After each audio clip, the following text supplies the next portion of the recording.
So I was thinking actually about doing this in like 2 parts, but fuck it, I'll just keep it in the tank for a month.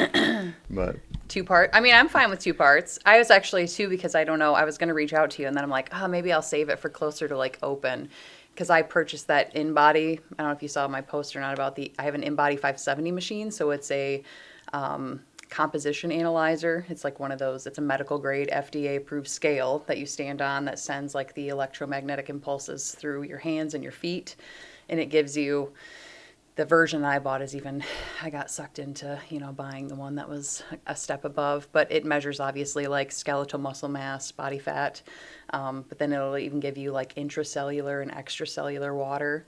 So Brian's like, you should have James come over and do that scale, and then yeah, you guys can and then go over then it. everybody can be like, "What a fat piece of shit." Like sometimes I'm like, I get on the scale and I'm going, "Oh, okay, we're going in the right direction." But then I think about shit like that, and I'm like, "Nah, it's just gonna But tell me you're a little too that's jiggly, why dog." it's beneficial though, because people just look at the scale number and they don't, that's especially for women, right? Because that's usually a lot of the times the clients that I work with are all just looking at the scale number and they're not understanding that there's so much more than just that. So Yeah, this will tell you, even if the scale goes up, you might think in your head like, oh, I thought I was going in the right direction. Well, maybe you are. Maybe you're just, gaining more muscle mass, and so that's why it's a pretty cool tool to have. yeah, I'd like to get on it Yeah. and check it out. Yeah, like I said, I was thinking about doing it in 2 parts, but I feel like there'd be too much bleeding in on everything, so I'm Yeah. just gonna do one big one, and then I'll hold off.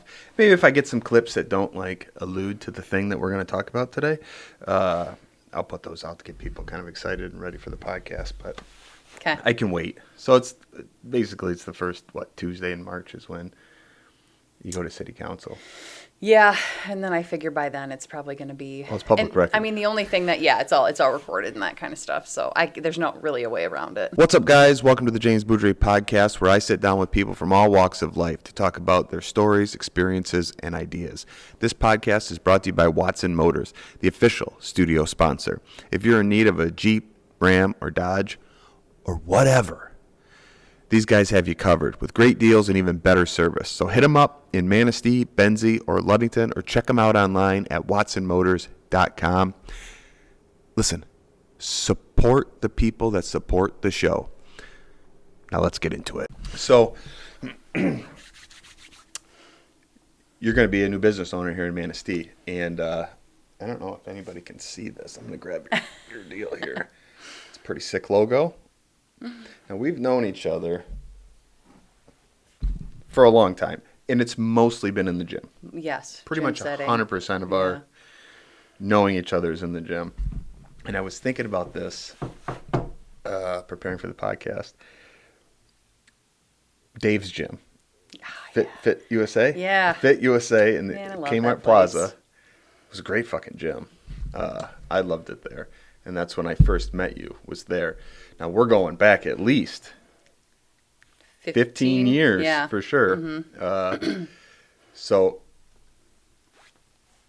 and when you were working out then, or going to the gym and getting into fitness then versus today, we're going to get into this new business, but I want to kind of get the evolution of your progression through fitness. Because my perception of what I see is you've over the course of that decade and a half moved more towards strength. Oh yeah. Okay. Yeah.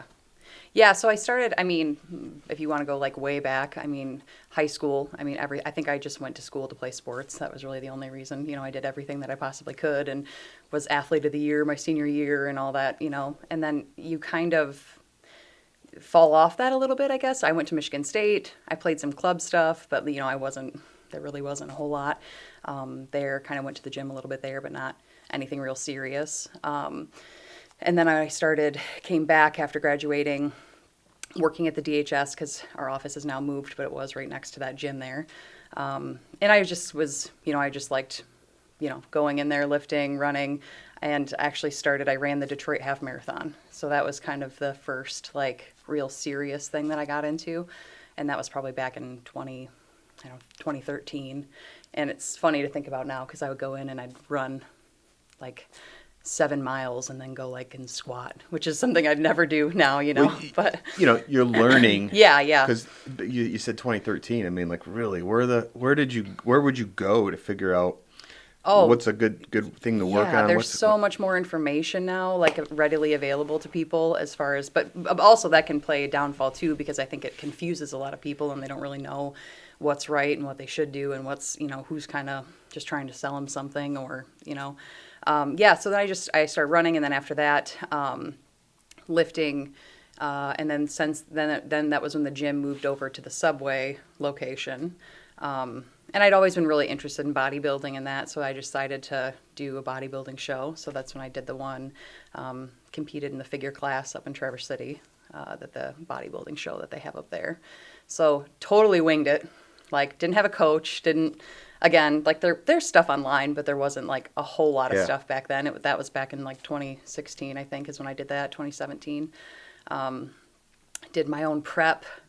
Kind of went through, and again, it's so different now. There's a lot of like really great like food items and different things that you can get now that weren't, back then I was microwaving tilapia in, Oh my the God, break the house room. was fucking It was, stunk. yeah, it was really, it was the office. It was the office. I know. Oh my I was that God. person. It was like broccoli and I hate seafood, so I would just gag it down. It was terrible. But yeah, that was great. It was a great experience. It was really fun. Met some really cool people that I still connect with, right now. So after I did that, still was kind of like in that headspace type of lifting, and then just then to the new gym. I had seen, obviously Rob Madaka was in there, and huge, right? Yeah. And he was friends with Brian, and he's like, yeah, you should try, he kind of convinced me, like, try powerlifting, and that's kind of where it all just, took off from there. So once he started teaching me that, I loved it. Yeah, it's funny for you to talk about how you kind of started with the running and everything. When very similar, I was very athletically driven in high school. Didn't really give a shit about the actual coursework, which is reflected in my report cards. But then went into the Air Force. But for me, physical, training never included weightlifting, ever. Like, I didn't lift weights in high school. I didn't lift in the air. Well, I kind of started lifting in the Air Force, but nothing other than vanity stuff, Mondays chest day, Tuesdays chest day, Wednesdays chest day, then All arms the chest. Yeah. every day, And then when I, came home from the service, it was probably a couple of years, and I really didn't do shit. It was just kind of whatever. And then, that gym opened, and I'm like, I'll get a membership. And it was all the same stuff for me, too. Mm-hmm. It was on the treadmill, I was on the elliptical, and then I'd go to the, to the cord machines and just kind of do shit like this. And gradually, I think more when social media really took off and there was a little bit more, air quotes, influence. Mm-hmm. And it was like, okay, so these are the things. Because I can remember I was 230 pounds when I was going into the Air Force. And what's the machine called that you stand on again? The in-body? If they had one of those, they'd be like, hey, listen, pig, you're not getting in. Instead, my recruiter was like, you got to lose like 15 pounds. This is late 97, early 98. Late 97. And I'm like, okay, how do you do that? So I go and get a big box of Uncle Ben's rice. This episode is brought to you by Brandon Ball, broker owner of Dwelling Realty, Keller Williams, Northern Michigan. Are you looking to sell your home? Then look no further. When you list your home with Brandon Ball, you'll get a trusted advisor who will guide you through the entire selling process. With extensive knowledge of the local market, he'll help price your home competitively to attract the right buyers. And with proven marketed strategies, your home will be seen by the most qualified of buyers. With 17 years in the business, you'll have someone experienced who's on your side. Contact Brandon today to get started selling your home. 231-690-4981. That's 231-690-4981. Or Brandon at dwellingrealty.com. Yeah. And chicken. I mean, I was like, okay, but I'm just horfing down the carbohydrates. I'm still drinking Pepsi because, Yeah. Then you're like, well, it's just a Oh, liquid. You can there's just so do many whatever. like misconceptions, Yeah. about things. Still to this day, even right now, that like I come across that people talk to me. I mean, I had a client that said that they didn't know that vodka had calories. Oh yeah, yeah, yeah, that's the She's thing. drinking, That's and I'm yeah, like, oh yeah, yeah, yeah, yeah. It's alcohol. It's got yeah. sugar in it. That's how you get alcohol. But yeah. So, anyways, it was kind of like I lost just enough to get in, and then the Air Force shrunk me. Um, but yeah, so today I'm more like when I was talking to Brian, like kind of like what's the goal, and like my goal is obviously I want to be super healthy. I mean that's been like the mission for the last decades. Just how healthy can you get, and then how can you maintain it. But also there's a certain level of ego involved. I'm kind of looking for an aesthetic Oh too. yeah, yeah. Betsy says shit like, "I don't want to lay next to a cinder block." I'm like, "Yeah, but if I look like Brad Pitt in Fight Club, are you gonna be pissed?" Yeah, it's a good outcome. I mean, and I just try to always get people to think of, the health side of it and the strength side of it first, and then like the aesthetic side is just like a great side effect. Yeah. Like it's not like I try to not have people think towards, aesthetics first. Like go for strength and health and feeling good. The looking good, it just will come naturally. It'll come after. So you guys have this pretty extensive home gym. Yeah. So it's back in, well, it was COVID when we had first bought our house. We had always wanted to have a gym. Like everybody's like, oh, we'll put a gym in the basement or do something. So we actually started accumulating some equipment, just some like actual, like weight machines and stuff, and just putting them in our pole barn that we already had, our shed. And then when COVID shut down gyms, we're like, let's Not do our it. gym. Well, it Not our was gym. shut down unless you knew the secret code word. But so we just always want to do it. We're like, pull the trigger. So we built, we have like a 900 square foot pole barn that's heated and cooled, and it's awesome. It's so awesome, and it's great. It works great with the kids. Back when we were still trying to go to the gym, it's like, okay, I get out of work, I go, I come home, Brian goes. You're having to kind of try to make that all work in your schedule, and it can get really difficult, and it leads to, and that's the part that I feel for people, and I understand like how hard it is to sometimes fit that lifting in your schedule, just because when you have small children and work and other obligations, it makes it a lot easier to, put it off or say, I'll do it tomorrow. Or so I usually try to have people get at least like the minimum that you could get in your house. I think that's good to at least try to keep like a baseline if you can't make it to the gym. But yeah, our gym is it's pretty awesome. Yeah, it's pretty sick. So typically, you see a lot with when people form a passion for something, and then that passion grows. So you guys obviously have a passion for health and fitness. You're both very jacked. That passion moved to building this pole barn gym, which, on Instagram, I'm always like, "God, I just want to go over there and lift something." Yeah, I always tell everybody, come on over. It makes me feel better about all the money I dump into it when other people use it.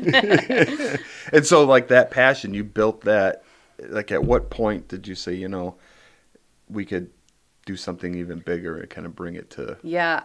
the community? Well, when we first opened it, obviously it was like just us. I didn't have any intention of really doing anything, maybe as a far down the line afterthought. But I actually just had a friend reach out to me, and she's like, hey, would you be willing to train me in your gym? And she was my very first client, I'd say, the first person that kind of reached out to me. And I'd help people in the gym here, just like at the AFC or whatever. If people had asked, I'd kind of write down things on what to do, and I'd give people little plans and stuff just to kind of help them out. But she was my very first client. She's been coming to me 6 years. She comes 2 times a week, consistently, like doesn't miss a workout. It's pretty awesome. So, and it just really snowballed from there. So there's never really been I've never advertised anything. I've never really put anything out. It's just kind of word of mouth and just kind of snowballed into some clients. And then had, for probably the last, I'd say even maybe 2.5 years, I've had a pretty significant wait list of people that are trying to come in that want that one-on-one training. So I only obviously have a limited number of time slots, because if I'm out in the gym all day on the weekends and stuff, and Brian's in the house with the kids, it's probably not real fair to him. But so I wake up, 5 o'clock sometimes in the morning and go out with people. And do some online coaching as well. So that kind of wraps into some people who have things maybe at their house or even at a commercial gym that they go to. And I had thought about doing a business a few years ago, and I had reached out to the chamber, and it just kind of fizzled a little bit. Like, they were like, well, you already kind of have it. Like, what about doing like what you're doing already and just making it a thing? And it's like, well, that's not, I'm looking for something like an actual, like public gym type thing, and I want to do more. And I kind of it just kind of fizzled out. At that time, I had been working for DHS for a long time, and I had shifted over from children's services into foster care. So I was foster care supervisor, which I am right now, foster care and licensing. If you want to become a licensed foster parent, let me know. So I was just going through some changes, and I just kind of stopped after that. And then had some additional clients coming in, and there was a week there that, I had like 3 people all in the same week telling me, like, you need to open up your own place. Like, this has got to go bigger.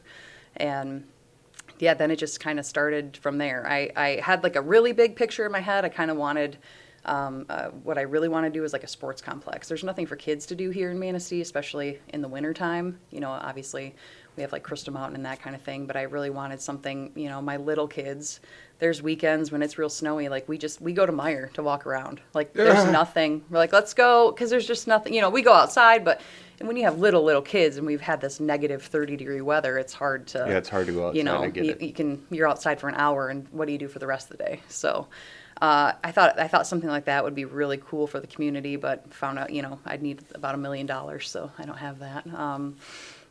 And then kind of reverted back to my thought of doing something, like local downtown based, which I thought would be really cool for the community. And yeah, I was just kind of like on the hunt, and things just kind of fell into place after that. So what's the property? So the property is at 471 Water Street. So it is the old, I believe Salvation Army was the last thing to actually be in there. It's right next to McDougal. Okay, I know the building. Yep. The McDougal tax, CPA. Gotcha. So yeah, it wasn't for sale. I actually just went to go and file an LLC with an attorney here in town, and he's like, I told him my idea. I just told him what I wanted to do, and he's like, I know of a building that would be perfect for this, and he was going to sell it to me last year, and you should reach out and see if he'd still be willing to sell it. And that's just how it kind of worked out. Brian, of course, knew who it was, and he's like, yeah, I'll call him tomorrow. And we looked at the building for a long time. This has been in operation for a while, where we were just kind of like, going back and forth. I'm not one to like make split decisions really. I'm definitely like an overthinker, and I'd wake up one morning, I'm like, let's do it. I'm like, let's go. And then the next morning I'm like, I can't do this. Like, when you have such a secure government job, it's a scary decision to kind of think of. Hell yeah, it is. Stopping all that to go and just open your own business. And I do have a master's in business administration, so you'd think that, but I still feel like I'm like, I don't know. That's a good feeling to have when you're branching out as an entrepreneur, is to have a little, not a scarcity mindset, but, if you're nervous about it and you're a little, it's just going to help you drive harder. It's a good sign. Yeah, and Brian is like overly supportive, I say sometimes. When I first told him the idea, he's like, do it, quit your job tomorrow. Like, I'm like, well, hold on, like, we got to have a plan. Yeah. We can't. That's and what so wives he's always do, like, Betsy's the same way. I usually tell her, just do it. Yeah, just go. And I'm like, wait, we need a plan. What are you talking about? Like, he's just, it's great. But so we closed on the building. It needs a lot of work though, so that's kind of where we're at right now with it. Kind of at the mercy of the weather, because it needs a new roof. So that's the very first thing that can be done before anything else can be done in it.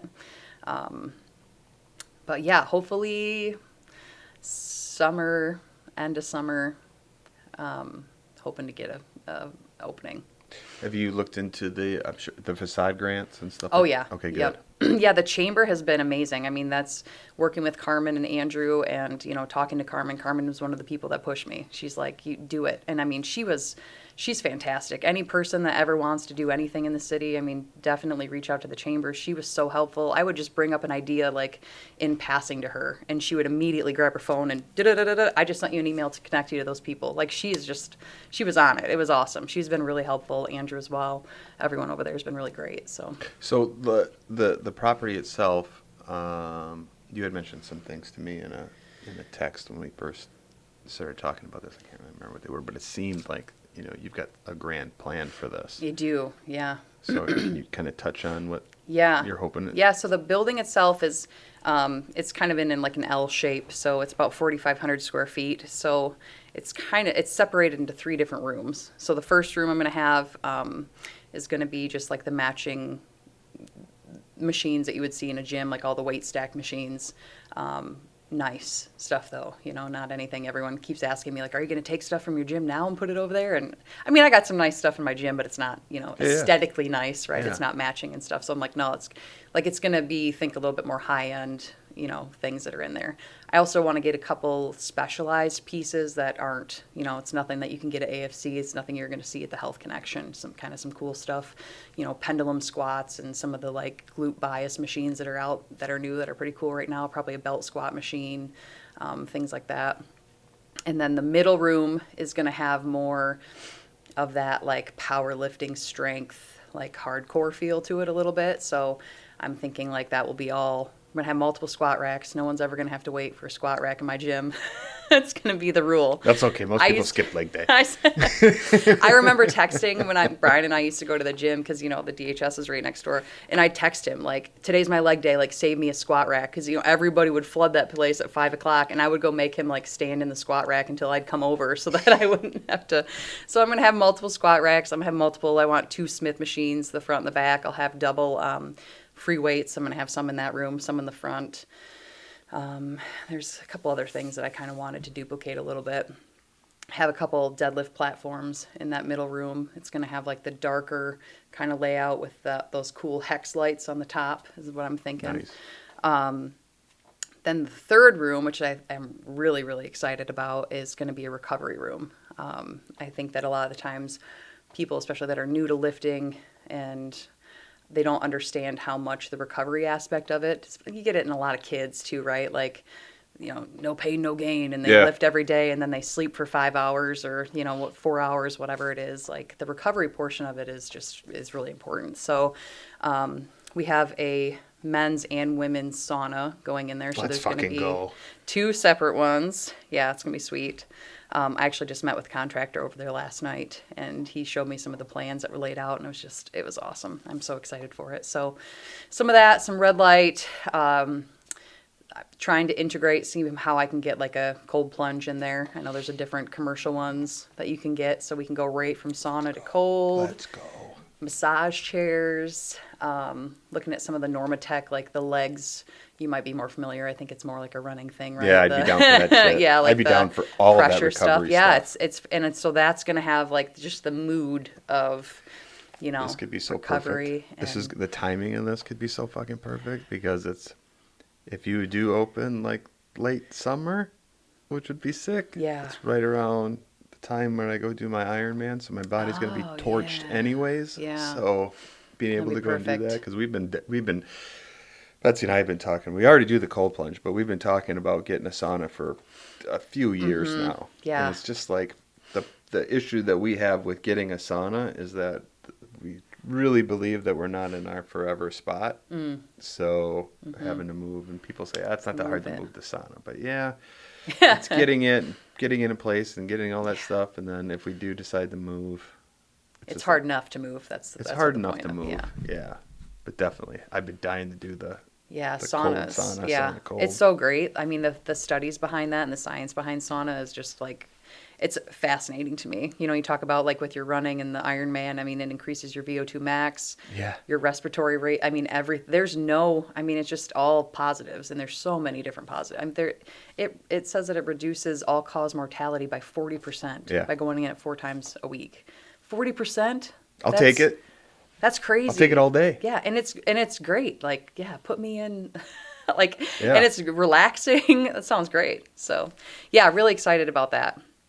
And that's just something that you don't have really anywhere to hear, No, around there's here nowhere. too. Yeah. Nowhere. Yeah. I couldn't tell you the closest. Maybe Grand Rapids has something like that. Yeah, I think the bigger the gyms. casino does, if you go up to the spa Yeah, but or they don't whatever. have, But like, oh, not like a the whole gym where you can do experience. yeah. Yeah. Holy shit. So I know that some of this stuff might evolve as, things come up, contracting things come up, but, cost comes up. Yeah. Yeah. And then it's like, where do you cut? Where do you keep? Where do you add? Mm-hmm. This is the grand picture. That's the picture. Yeah. Yeah, so I'll have, obviously, it'll be like open, like gym monthly membership. So if you come in, it's kind of going to be like on a tiered basis is what I'm thinking. So you pay one price, you get access to everything in the gym. So it'll be the gym, all the recovery room, everything. That'll be me. And then different tiers can include, that'll be you, yeah. That'll be me. I want everything. Different tiers can include, then I still want to do the one-on-one training. I know I have a lot of clients that are like, you're still going to do that though, right? Because a lot of the times my people that come, they know what they're doing. But that mental side of like, knowing that somebody's there waiting for you to show up to come and lift, like they need that. I have multiple people that tell me that, like, I just need to know that you're here waiting for me. Because if you tell me like, go to the gym at, 8:00 and do this, this, and this, like they're more likely to not show up. So, which is totally fine. If that's what you need, then, and that's what keeps you coming. So I'll still be doing that. I'll do, I know that people want more kind of like a group class, like that type of, I'm not super big on like circuit type training just because I don't think that's exactly the way that people should be training. But I think that we can manage some form or fashion of it to work out, and then do some nutrition coaching. So I have a nutrition certification, do that, work in that in-body. I also have a MetaCheck machine, which is you breathe through a tube and it measures when you're breathing in and out of it. So it'll give you like an exact number of your resting metabolic rate. So that was one of the things that I did when I went and did the bodybuilding show. They had it at the gym up in Traverse City. And I love the science behind everything. That's what I think is so fascinating to me, is like the science and like what your body's capable of doing is it's just fascinating to me. So knowing that you can pinpoint a muscle group and, target something, and it's just really cool. And knowing the science behind like how your body works and having more muscle and burning more calories and all of that. I think that having all those metrics is really neat, because some people are like, well, what do I care? Just have me lose weight. I don't care. Yeah. And that's fine too, if you're like that. But, knowing a little bit more of the why and what's going on behind the scenes, I think is easier to have people understand. Yeah. And it would be great to have it come from a personal connection, instead of just looking at all the shit online. Yeah. Cause and the online stuff, if you go in and you type in, a calorie counter and you get those estimators, you could go to 3 different websites and get pretty different numbers, by hundreds. So if you're overeating even 400 calories a day and it's not putting you in a deficit and you're trying to lose weight and you're frustrated, and then people give up and they don't know what they're doing. So this is giving you like a very targeted number, like your exact number, because you are breathing through the tube and it's telling you. It's cool. So yeah, it's fresh. I mean, Betsy and I talk all the time about like this on the, do this, don't do this. Pretty soon they're going to say eggs are bad for you again. Yeah, I'm not ever going to believe that. Yeah, you can't tell me that. I'm not ever going to believe that. No, either, I have an egg dealer. We call her our egg dealer. So she comes and delivers like 20 dozen eggs to us, like because we eat so many eggs. There's times in a week we'll go through, I don't probably half a dozen a day, Yeah, so it makes sense. We do. Yeah. We definitely probably half a dozen a day. Yeah. To us and the kids love them. So yeah, you can't ever convince me eggs are bad for you. No, that's like nature's superfood, super vitamin for you. It really is. What kind of hours are you thinking for this? I haven't really worked that out yet. I don't know if we necessarily need a 24/7. I think that changes a little bit of especially with having the sauna and stuff in there. I'm a little apprehensive to have anything. Yeah, I that's don't think you need a 24/7, 24-hour. Yeah. This is the guy that I work out in the morning. Yeah. You know, I don't know how many people are actually showing up at 2 a.m. Yeah. You know? I would just say probably anyone that's at the factory, type Yeah. working PCA or. But they have a gym. They do, and they actually have a pretty decent gym. Yeah. I trained a couple people that worked out at that gym online, so I just have them come take me pictures, send me pictures of everything that's in there, and then I make up their plan. I'm like, yeah, dang, that's a pretty nice gym. So 5 a.m. open? Oh yeah, for sure. Okay. At least 5 a.m. I was Nice. even thinking like maybe 4. Yeah, I'm a morning person too, so I get it. So what kind of role is Brian going to play in this? You know, he's a busy guy too. I know. He keeps like saying when he talks about it and stuff, he's like your gym, and I'm like, hold, this is our gym. Like, Yeah. he when I ask him to help me out with some of the stuff, he obviously helps me with anything that I need. He's super supportive. But yeah, he's not quitting his job anytime soon. Nothing. You guys got to deal with him for a long time. Yeah. So staffing. Yeah. I mean, I got to imagine. Are you going to do 7 days a week? Yeah. Okay, Yep. good. So yeah, 4 or 5 a.m. till, I mean, even if you said 8, 9 o'clock at night, Yeah. it's really hard. I know it's hard because I did it for like 5 months down at Manistee Beverage when I first opened. I Yeah. was the only guy, the only one. It was dark to dark. You burn every yourself single out. day. Yeah, I was Yeah. dying. I was dying inside. Yeah. That's a long time. Yeah. Yeah, I'm hoping to expand and have some people. I'd really like to get even, anyone, and I don't really know anyone offhand, but like even more trainers, anyone who's interested in getting certified and coming in and training. I think that'd be awesome. Working the desk, working, memberships and stuff. So yeah, hoping to, once it expands, obviously I know that a lot of that responsibility in the beginning is going to fall on me, but as it expands, getting some more people in there. I think you'll definitely find people that would want to work at a gym. Yeah. Oh, yeah. Yeah, but like, what a great job. Like, I would love that. Like a college kid coming home for the summer or something. That'd be awesome. So where are you getting your equipment from? Are you doing like a lease program or are you Yeah, buying I other don't stuff? really know exactly yet. I have a couple different options that I'm looking at. There's a lot of businesses where gym equipment's a huge thing. I mean, it's not just buying That stuff shit's on. expensive, dude. Yeah, it is. It is. But the good news is I've been buying it for the last 6 years. So I have a pretty good knowledge on, what's a good price or what's, and what pieces are running different costs. So I got a pretty good understanding of that. But you can get there's a lot of gyms that shut down during COVID. That was a lot of our stuff came from auctions. Like we would buy it from auctions from, some 24 fitness Brian told me place. when he went down and picked up a bunch Oh, of my shit. poor husband. I sent him to Detroit. When we were buying gym equipment, it was like every other day.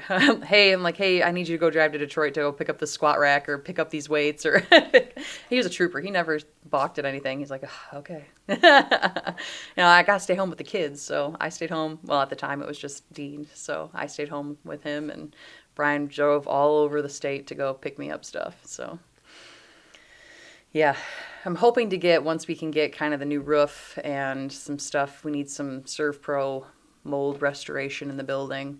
Once I can kind of get that all cleaned up, then start buying some Gosh, things. and then like people don't think about all the little things, right? Yeah. Like computers, cameras. If you're going to put TVs up, TVs are kind of inexpensive these days, but it's an added cost. It's like, Yeah. How big of TVs do we need? And sound system, music. Yeah. And I have a couple contacts. I know a couple people that own gyms in Michigan. That I've won.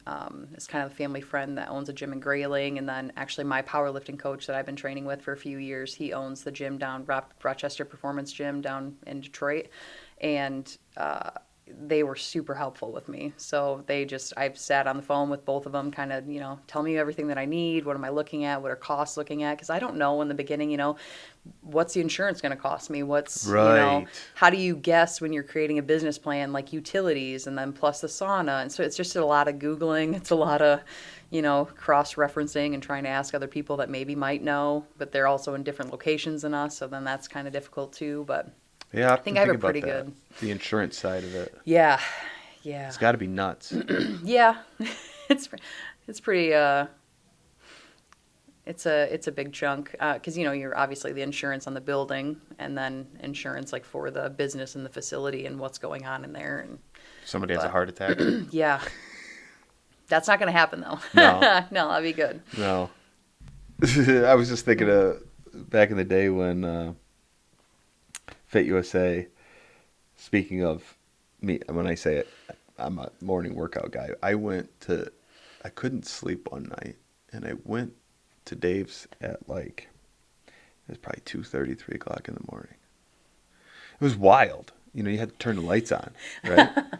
But there was a light in remember that little back room that you had there? There was a light on in there. I go, oh, somebody's probably in there. They just didn't use these lights. So I turned the lights on. I started working out. And I don't know if you'll know who this is, but the bros that listen to my podcast will know. I'm working. I don't know. I'm probably doing something with triceps. And I look in that room, and I see this guy working out, and I'm like, holy shit. Remember we had that movie studio here? Oh, yeah. Back in the day? Yeah. So I look in that other room, and it's Brian Bosworth. Do you know who that? The Boz? No. He played football for, I think, Tennessee. I could be getting that wrong. Don't nail me in the comments. And then he played professional football. Okay. And then he became an actor. And he was in some pretty good movies. And, he does a lot of shit. At this time, he was doing a lot of stuff for College Game Day, ESPN, stuff like that. Right. And anyways, he must have been in one of those movies. That's the only reason why he would be in town. And there was a commercial with him back in the day because his nickname was the Boz, Brian Bosworth. And I can't remember if it was, I think it had something to do with ESPN. But he's in a restaurant eating, and people are coming in and recognize him, and they're going, the Boz. Right? So I'm working out and I'm staring at him like a fucking goon, right? Like, holy shit. And he turns and looks at me like, oh, fuck.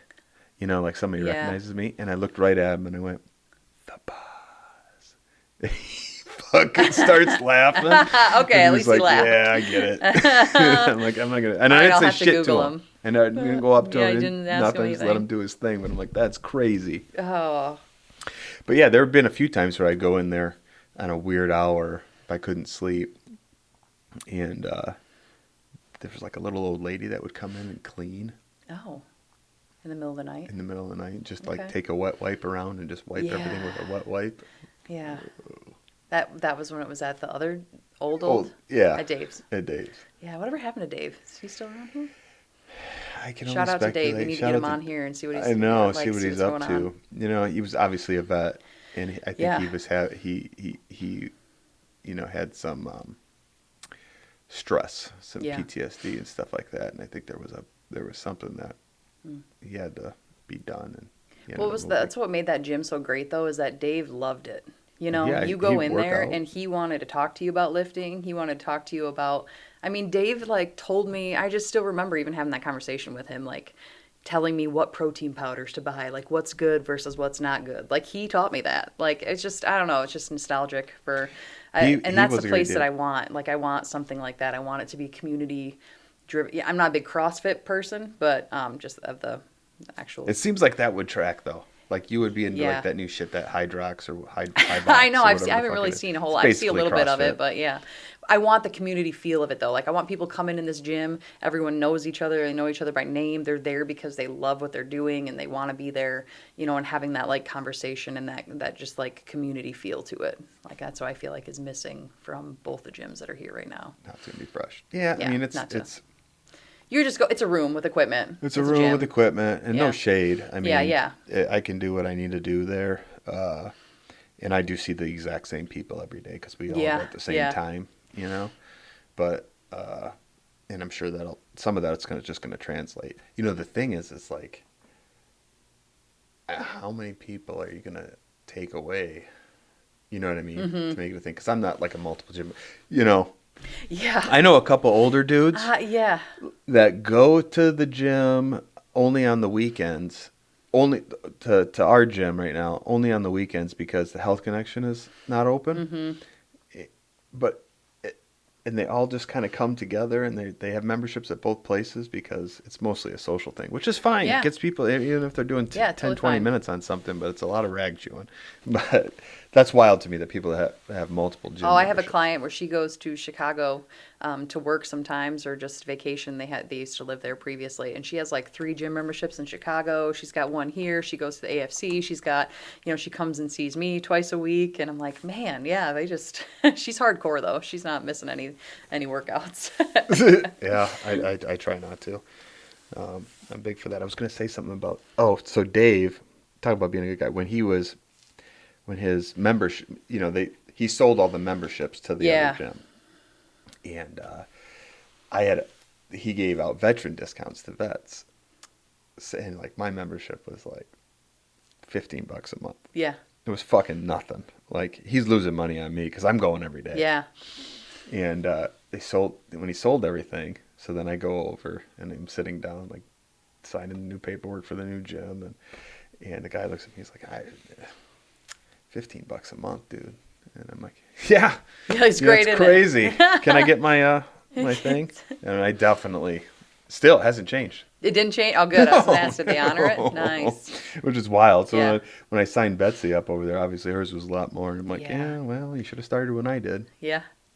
Yeah. Should have been a vet. You should have been a vet. Exactly. Yeah, the membership thing is, this is going to be a little bit, like you said, on the high end. Plus, it's going to include all those extra things. So it's going to be more than Sure. just a typical, like, gym membership. It should be. But it should be, right? Like, for what you're getting. And I want those quality people, like we talked about. Like, I want those people that are there, that are coming, that, like, want to be there.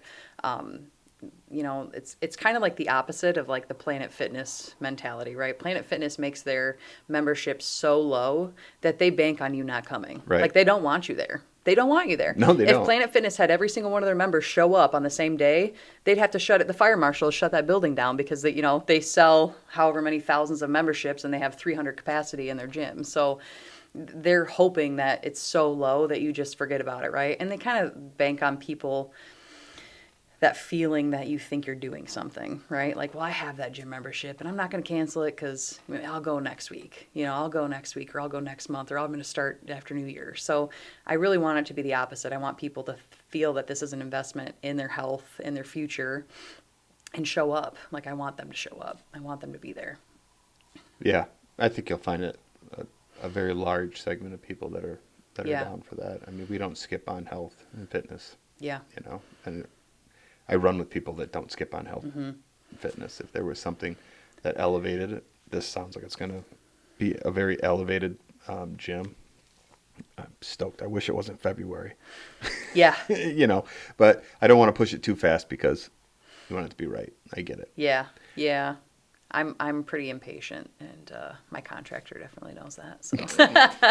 Are you going to be selling, like pre-workouts, creatine? Yeah, stuff I have like thought that? about doing that. I've talked to a couple different people that do stuff like that. So, thought about reaching out to some different companies and just seeing if any of them, what they offer wholesale and doing just a little bit of that.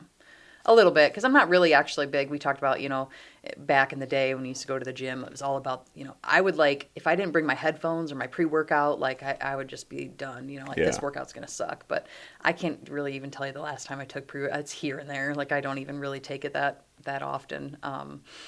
And a lot of those supplements, I take the basis creatine every day. But a lot of the other stuff I'm not taking. Protein, I think having access to fast, I really would like, what I think would be really cool, but this is just kind of far down the road and a different step. Having some sort of ready-made meals that are there. You see those Fit Factor and the gym type stuff that gets shipped to your door. But I want people that, it'd be cool. I feel like even in the recovery room to have access to that. So people, they're coming in, they're working out, then they're going right to the office. They can, get a meal, the microwave, the kitchen or whatever's there and know that they're getting, 50 grams of protein in their lunch. Because it's hard here a lot of the times, we're pretty strict on our diet and stuff and what we're eating. So it's a lot of the times, it's not that I don't really enjoy going out. It's just I am so my mind is so backwards sometimes when it comes to my food that like if I can't hit my protein intake for the day, like it stresses me out. So I just sometimes, even when we go out to dinner, say we're going to TJ's, my favorite place ever, sometimes I'll even eat some chicken breast before I go there just so I know that I'm like hitting, what I'm supposed to do. So it'd be cool just to have something available that's, a little higher protein. Hitting the protein marker is a daunting task sometimes. Yeah, it can be. I think it's always shocking when I tell people how much they should be eating. Yeah. Because, I have clients and until you start tracking it, you have no idea. People think like, yeah, I eat a lot of protein. Like I had some peanut butter, I had a handful of nuts, and it's like, no. They think that they're consuming a lot more than they actually are. So when I have people track, that's the first thing I do when I kind of onboard them with online training or in-person training. I also work in that nutrition factor with them too. And I just say, I want you to track every single thing that you eat for the next week. And even, I don't want you to change anything because I need to know what you're actually eating. Yeah. Because a lot of times they're like, well, that's going to be embarrassing. I don't want you to look at that. And I'm like, I want you to do it. Just do it. And I want to look at it. And yeah, they always think like, yeah, I eat a pretty, usually it's women, I eat pretty good, but even guys, I get a lot of protein. And then it's like, if you don't track 80 it, you grams have or 70 grams. And I use the Fitness Pal app. Yeah. I've used that for years. It just works for me. Let me get you a better one. I used to use Fitness Pal too, but now I use Chronometer, which is actually, I had never even heard of it before. I looked it up. It was in my nutrition when I did my nutrition certification. Fantastic. The most accurate nutrition tracking app. Yeah, so my Fitness Pal, which is what I used for a decade, they took away the barcode scanner. You had to pay for it. Yeah, I pay for all that shit. You pay for it. Chronometer's free barcode scanner, and it gives you micronutrients. So like what people too, I think a lot of the times are forgetting is how much the micronutrients count, just as much as macros, right? So like a lot of the times people won't get enough fiber, so it tracks all that fiber, vitamin A, vitamin C, vitamin D, all of that too. I like to look at, especially when people are having like, certain side effects of certain things, like things that their body is telling them. This is another tool that I can kind of look at and see and be like, well, you're not eating any vitamin C. There was a time, like a stretch where I was kind of going through where like my skin was really dry, like really itchy, and just in some like looking it up and reading some different things. And then I think it was also part two in the nutrition. They talked about that in the nutrition course, like a low, having daily intake of vitamin C can make that like real, your skin dry. Just like little things like that you just wouldn't think of, right? Like what's our first reaction is like to go to the doctor and they put you on some cream or medicine or something like that, when it's like a lot of these things can be fixed with your diet, nutrition. Yeah. I don't know. I thought it was pretty cool. So anyway, Chronometer, that's the one that I use now. Yeah, it looks interesting. Yeah, with my Fitness Pal sometimes. Well, it's like, I wear a Garmin and it tracks. It'll link up to that. Yeah. Yeah. But like I use all these things, and some days I'm like, I just did the exact same workout. Like,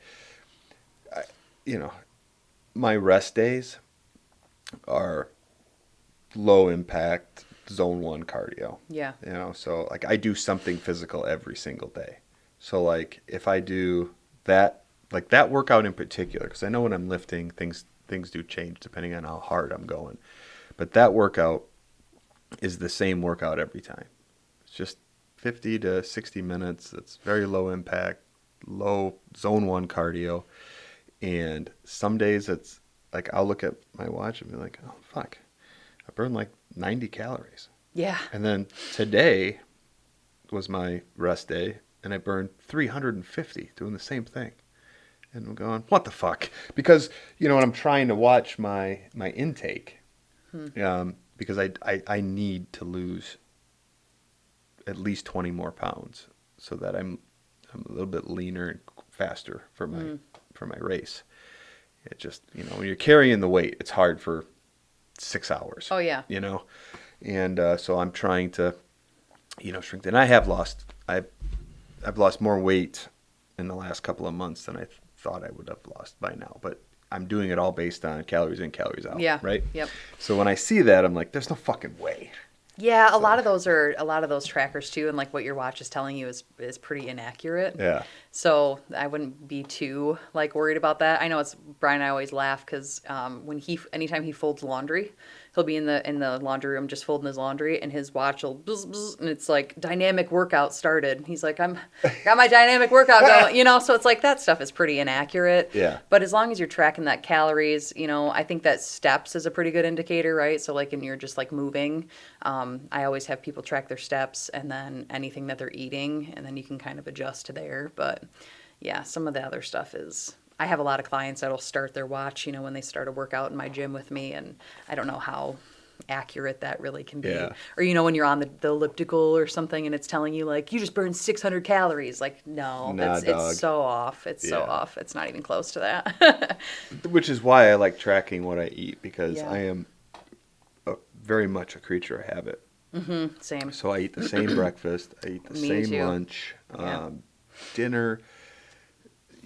It's always, anyways. It's usually mostly protein, but a lot of vegetables. So the carbs are pretty low, but so dinner changes, but it's usually around the same amount of calories. Are you increasing those carbs like on the days that you are increasing I'm assuming you're like biking, running, swimming? Yeah. Okay.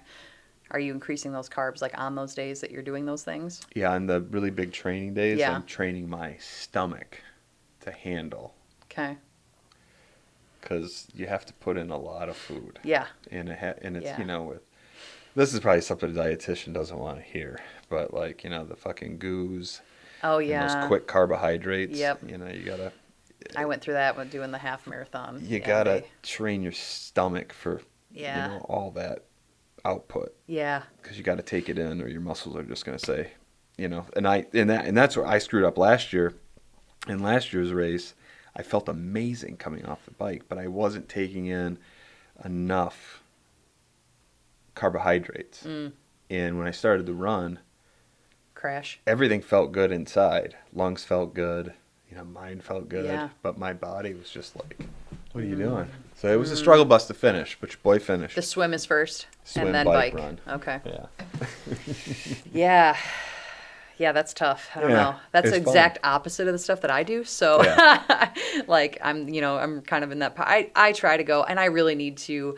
I need every day. I'm like, I got to get more. I saw your cardio post in. about I gotta do, you were on the stair I know, climber or man. I whatever. gotta do that stair stepper, and I hate every second What of does it. Sam Sulik say? Did you do Yeah. cardio today? Yeah. No, you didn't, did you? I aim for 10,000 steps. That's my kids just got this new like little. Remember that like the Xbox like the Kinect thing where you play like Yeah. the dance and it's basically like a new version of that. A Wii? So yeah, but it's some kids version something, and so we've been moving around doing that all morning, just this morning. So I'm sure that a lot of that'll be in my future. But yeah, I'm more in the powerlifting strength, like do a set of 5, 3.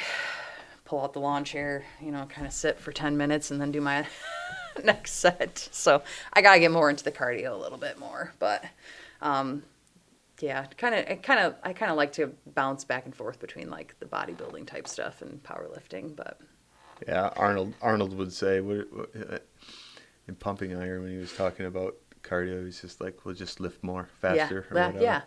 lift the weights faster. Yeah, exactly. Fuck, what was I gonna say? I was gonna say something. I just forgot it. The gym. Where were you going with this? Oh, I know. So, obviously, you told me not to tell anybody, but I told my wife. 'Cause I tell my wife everything. Because she's I just trust like, Betsy. she's pumped, because when I was relaying to her, like, the sauna, the cold Yeah. plunge, stuff like that. And she was like, because she does lift. Okay. She recently, within the last, I don't know, maybe 6 or 8 months, she's dedicated 2 days a week to going with me in the morning to Nice. the gym. And she lifts. And Isn't it awesome when you're both doing it together too? well, yeah, she's there. We're not doing it together. But, I know, but like you're yeah. going there together. And Yeah, it's I like love a it. thing that you're doing together. I love it. And it works out because, like, my older daughter is home the 2 days that she comes with me, so she's there with our youngest Yeah. in the morning. But things she wanted me to ask you is like how welcoming. That's a shitty word. It could be intimidating for ladies. Oh yeah, Okay, I get so that like a lot. my wife works out, Yeah, but she's like, I don't know if I want to. yeah, She squats, she does all that Mm-hmm. shit, but she's like, I don't know if I want to be in a gym that's like yeah. a power. No, I'm definitely not trying to pull. And I get a lot of people that say that, or like when I say like, hey, come over and work out with me, they're like, no, whoa, no, like I'm not gonna. Or they think that like they're gonna get hurt, or there's something like every person that I start with, like I mean, basic. Just we do basic movements and then just kind of like graduate up into other things. So I don't want anyone to ever feel definitely super open, not intimidating, welcoming to everybody. Weights are for everybody, every single person. I don't care how old you are. I don't care anything. Like everyone should be lifting weights. I had, like we talked about, my first client. She lost a ton of weight when she started lifting with me. She had no lifting experience. She'd never lifted her entire life. She signed up for powerlifting meet. She's in the paper, so I can talk about it, right? So Paula Laws. Oh, I saw that. Yeah, she was in the paper. She set the state record for her yeah. squat. Like, Fucking do you crazy. know like what the confidence that brings and stuff Yeah. to women to just be strong? And I just onboarded another new client, and she was real worried too. It's kind of the same thing, right? Like, I see a lot of your stuff. Like, it kind of scares me, and like it's not scary. And she's like, I don't know if I want to do that thing where you pick up the weights and it's like real heavy. I'm like, deadlifts? And she's like, yeah. And I'm like, we'll start slow, And she's like, I don't want to get too bulky, which I know most people have always, I think most people have kind of overcome that, right? Yeah. And what I always tell people is like, I literally spend every day of my every day of my life trying to get as bulky as possible. And I feel like I'm still pretty like average, right? Like I'm like, you won't get bulky. Well, I mean, I like actively try to get as big as possible. That's my goal. I want to be as big and as strong as I possibly can. And you're not gonna There was accidentally a picture you put up on Instagram where it's like you and Brian stand next to each other and go, Jack, he's got some bigger arms than Brian. I don't know, not anymore. I see him all the time, when we're in the gym on the weekends and stuff. It's usually about the only time that we're in there together. Sometimes at night, because I can usually hit the gym in the morning or on lunch, and then he does it after we put the kids to bed. So talk about, I'm dead that time. Like it's 8:00, like I'm done. But I don't know, he crushes it. He goes out there at 8:00 and he's squatting and benching and deadlifting, doing all the things when I'm like already half sleeping on the couch. But yeah, he's getting huge. It's not fair. You guys, men, you're right. I mean, guys he's build not as old muscle as so you much guys aren't easier. as old as I am. It's harder for me. I've been trying to put on muscle mass for a few years now, and it's been a Well, long you know why process. you're not though. If you were switching, right? It's because your body you're doing all that biking and running and swimming and Yeah. cardio, right? Your body's not going. You're ultimately sending competing signals to your body. If you're trying to lift That and do competing all those signal's things, yeah, because it's your body's going to pare down that muscle, like you talked about. You already talked about. I need to lose 15 more pounds because the lighter I am, the faster I am, and your body understands that as muscle mass too. You don't see any, Arnold's not out there running and swimming and biking. He's a and pussy. But I'm just saying, and not diminishing anything you're doing, because that stuff's like insane. Like doing all that, there ain't no way that I could ever even. It's trying to keep up the lifting Yeah. during the training seasons. I'm not really training for this event yet.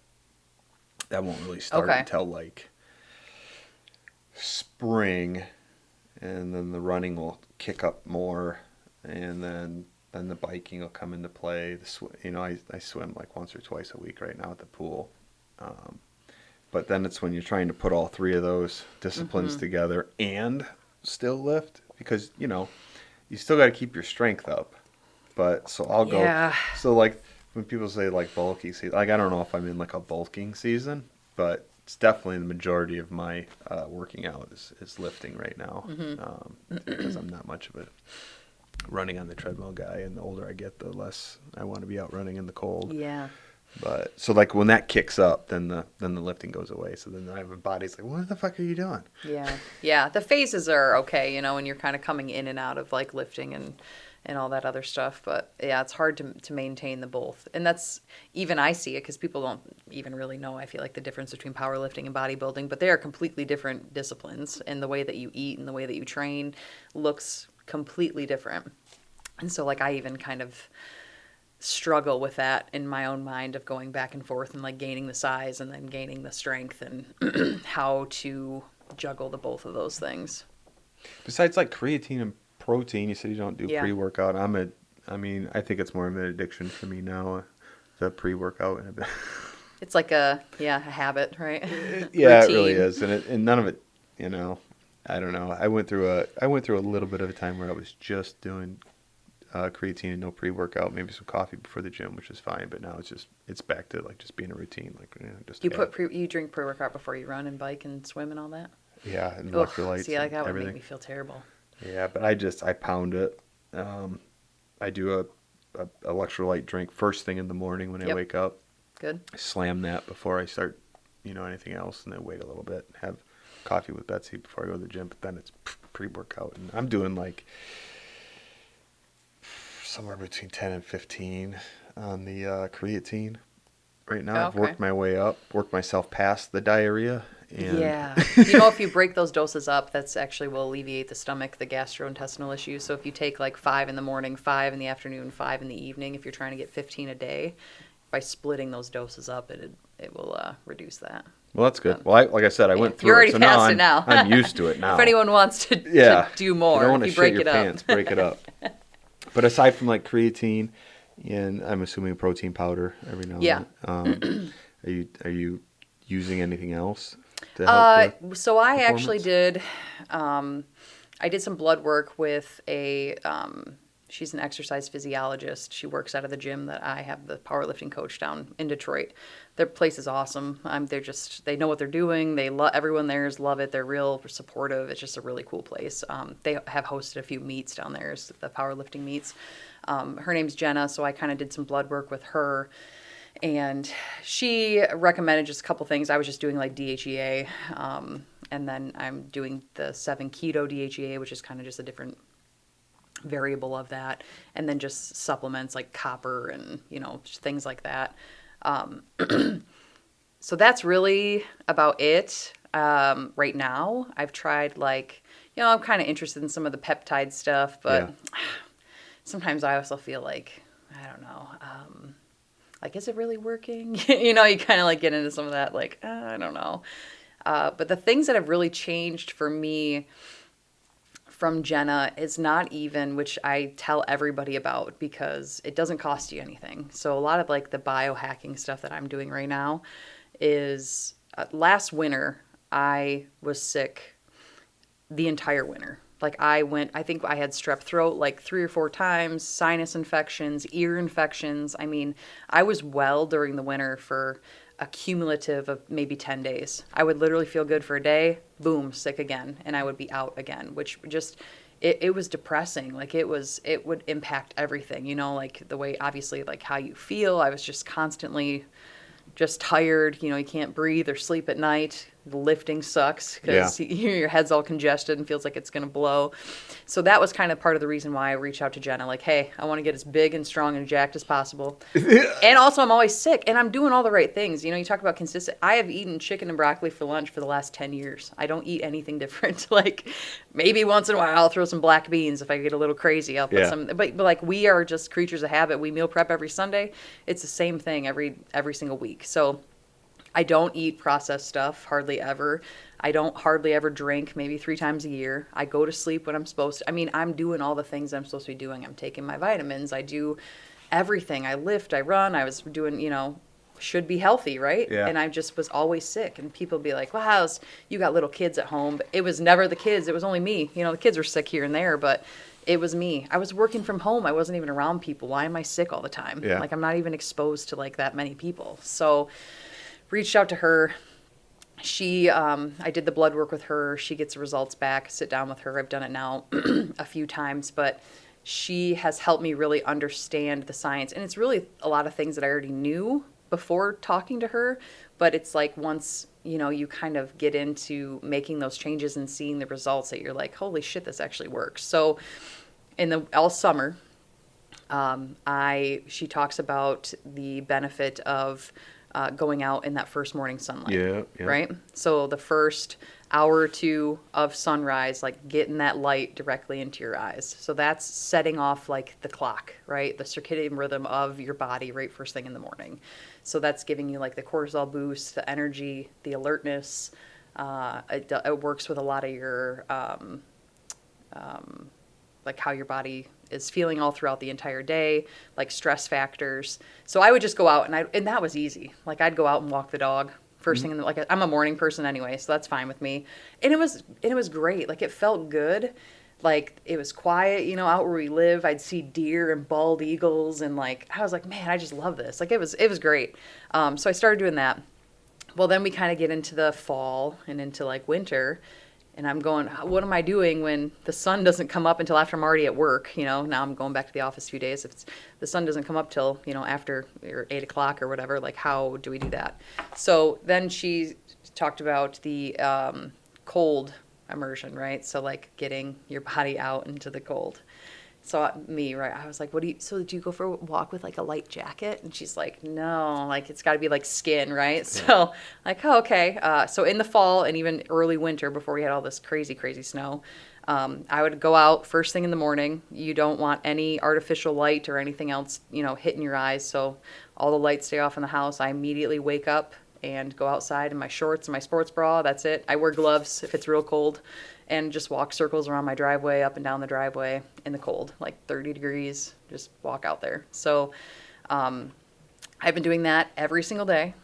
When it got real cold and we were like in the negative 30s, I got a stationary bike and I put it in the garage. And so I just go out there and ride the bike for it's 15 minutes. So it's like the easiest, you know, that's not that much time. It only sucks for like the first 2 minutes. 15 minutes cardio. Yeah, and I'm getting, see, I do my cardio. And I have not been sick at all. The drastic change, and I will 100% do this until the day I die. Like I tell everybody about it. I'm not one to be like, you know, kind of woo-woo, like, you know, it's aligning your chakras. It does work, right? So it's about like that hormetic change, like that stress that you're putting on your body. And you think about it, and it's like, again, duh, the science behind it lines up, right? So it increases all of that mitochondria health. It's making new cells, you know, making your body function the right way by putting that minimal stress onto your body. You're just boosting everything. So I know you do like the cold plunge stuff, which she had told me because I was like, yeah, what about this? And that's too much. Don't do that. So I go out 15 minutes in the morning, do that cold, and then every night I end my shower cold. That's way worse to me. Like the morning is all right. Like I've come to, but that cold shower in the evening just. Cold showers are how I started, and I still think those are more difficult than getting into the cold plunge. Yeah, because why? Because when you're in so first of all, that cold water is just hitting you and hitting you and hitting you and it's like when you get it, you get that initial shock of getting in the tub. That's true. But then your body's fighting the cold, and you're actually warming up inside, trying to fight off this cold. And if you sit still, you could sit. You know, once you get the mental part of the, it's so mental. Yeah. Then it's like it's so it mental. still sucks. Mm-hmm. It's the worst feeling to be like, I gotta go get in that fucking tub. I talk myself out of doing the bike ride every morning. Like my alarm goes off and I'll go, I can just skip it for one day. Like one day is not gonna hurt. And I talk myself but I make myself do it. You know, I haven't skipped a single day because it's like, no, I just get up out of bed. And that's what I think people too need to understand too is like, when the motivation fails, it's the discipline that's going to take over. You know, you need to be creating habits. You know, it's the studies that say, you know, once you do something every day for X amount of days, and it becomes a habit. James Clear's book in my filing cabinet there, Atomic Habits. Yes. And his thing is like, it's like a week. Yeah. If you can do the same. I just bought that book. If you want to develop a habit, it's like. Yeah. I feel like it's 7 days or 3 to 7 days. If you do it every day for 3 to 7 days, then you've developed the habit. It's easy. It sticks. It starts to stick. It's the same thing with breaking a habit. If you all of a sudden say to yourself, nah, today I'm not going to do it. And then the next day you're like, I'm not going to do it. Just like that. Then it's done. It's done. Yeah. So I will forever do that. I force myself to do that. She also, the blue light blocking glasses, which I already owned. Again, like I already knew all these things. I knew all this stuff, but it just, I guess, apparently took somebody else to tell me. So I wear those every night, about 5 o'clock or so when we start shutting down, getting ready for bed. So that's helping the melatonin in your body start for when you go to bed. Yeah, I've kind of like dabbled in some of the other stuff. They do like the methane blue, but it's like if I don't like see like results, if I can't like feel a difference, then I'm pretty like. I'm not down for the methylene blue. I see all the stuff and people selling it or whatever and talking about it, and I'm still like, but I don't know if I want to drink that. Yeah. I still don't know. Yeah. I mean, it's really hard for most people to be like, okay. So you want me to get up in the morning, go for a fucking walk, and then don't drink coffee for 90 minutes, and then make sure I'm getting electrolytes first thing, and the sunlight in my eyes, and I'm getting 10,000 steps, which really it should be more than 10,000. Yeah. And then I got to go to the gym, and I should get into like a cold plunge, and then I should get into a sauna. Like, who the fuck has time for that? Yeah. It is, but it's like. And don't forget like your afternoon like exposure to the sun and all that different stuff. It's a lot. Yeah. And I eating tell people healthy. that too. Yeah. And I try to start really small with people. So I often get clients that are like, tell me, I want to work out with you 4 days a week. Yeah. And I want to do all this stuff. And I'm like, let's start with 2. And if you can do 2 consistently and you can show me that it can be a habit and that you're going to show up and, all that stuff, then we can increase from there. It's just kind of bite-sized pieces, just a little bit. And I think a lot of times too many people are, especially I'd see it more on the men's side, like trying to fix, like going on TRT or going on looking at something else. Like you should, I'm sorry, this offends anybody. You shouldn't be on TRT if you're sleeping and your eating habits are terrible, right? Like let's fix the things that we can fix first. Then we can look on some other things, right? So like if you eat like shit and you eat at Burger King every day and you sleep 4 hours a night and you drink beer and you don't work out and you don't exercise, like adding TRT to that is just stupid. Like maybe that might help you if you're then going to stop all the rest of the stuff and start working out, this is going to be like a lifestyle change. Then we can, but like fix those things first because that matters so much more than just trying to put a Band-Aid on something that's. Yeah, I've done a couple podcasts with Dan Broadbent. We've, gone down the talking about TRT and he experiments with a number of things. Yeah. And good guy, seems really intelligent about all this stuff. But anyways, based on those, I get people that, will DM me. Yeah. And I got one that's like 32 years old asking me like what my thoughts are. I'm like, my thoughts are fucking like chill, 19. dog. Yeah. Like no. Ugh. Like go to your doctor, talk to your doctor, get some blood work done, and then,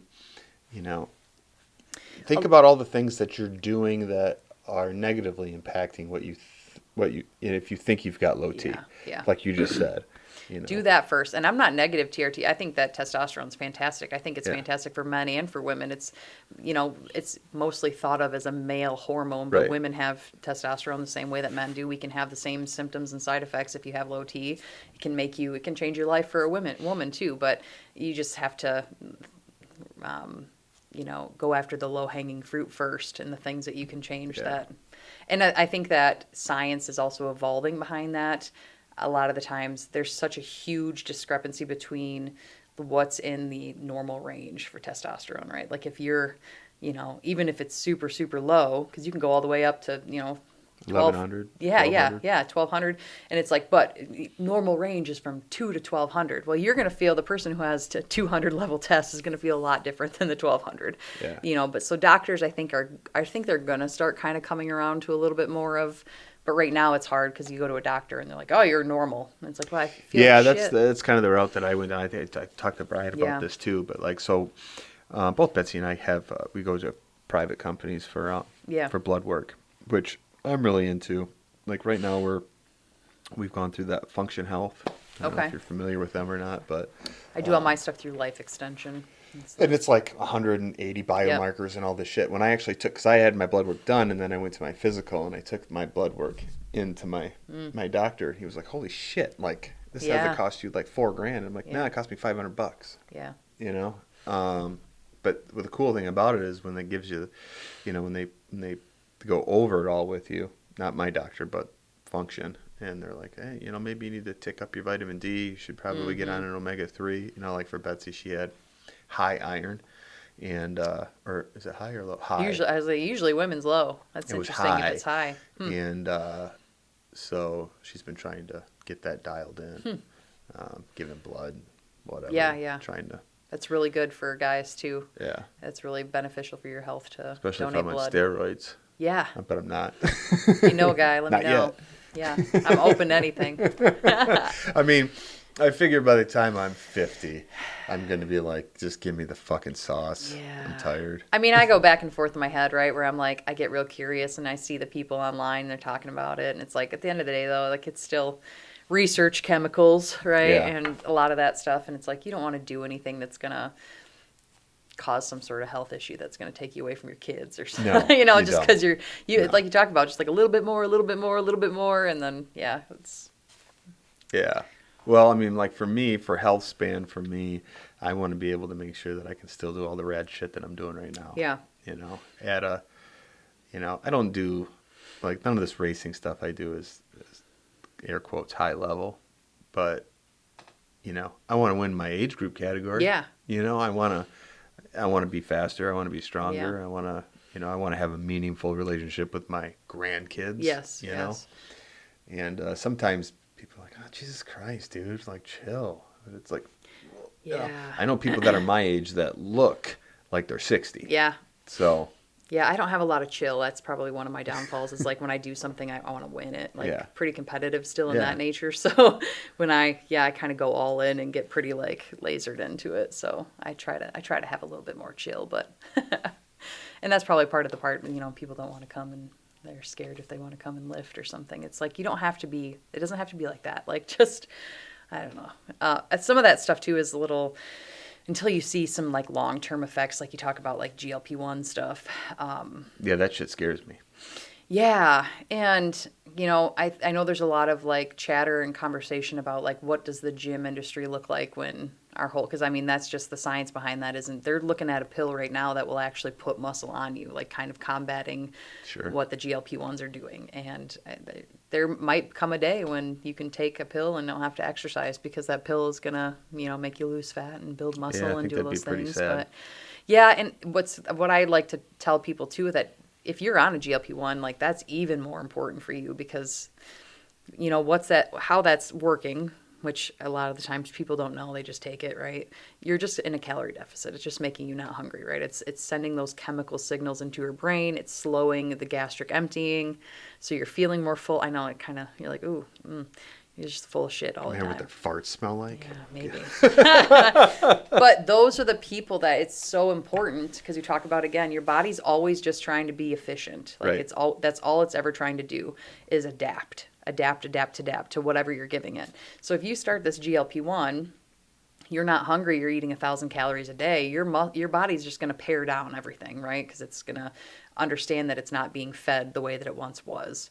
In that result, you're going to be losing muscle mass. Muscle is an expensive tissue. It takes a lot for your body to hold that on. So all that's going to be pared down. So people that are on those GLP-1s, it's even more so need to be working out. It's scary to me when I see a lot of people, especially, middle-aged, older women that are taking it.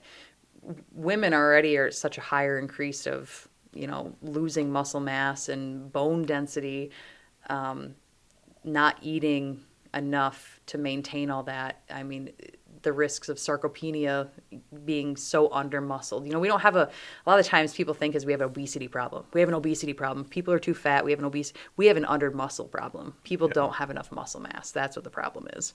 And I don't necessarily think that a lot of these drugs are fixing that. They are just making smaller versions that are still just as unhealthy, right? Skinny fat people or, things that you might come down the road and have more issues, 10 years from now because you break a hip at 50 years old because you have no muscle mass. Right. Because you don't eat, I don't.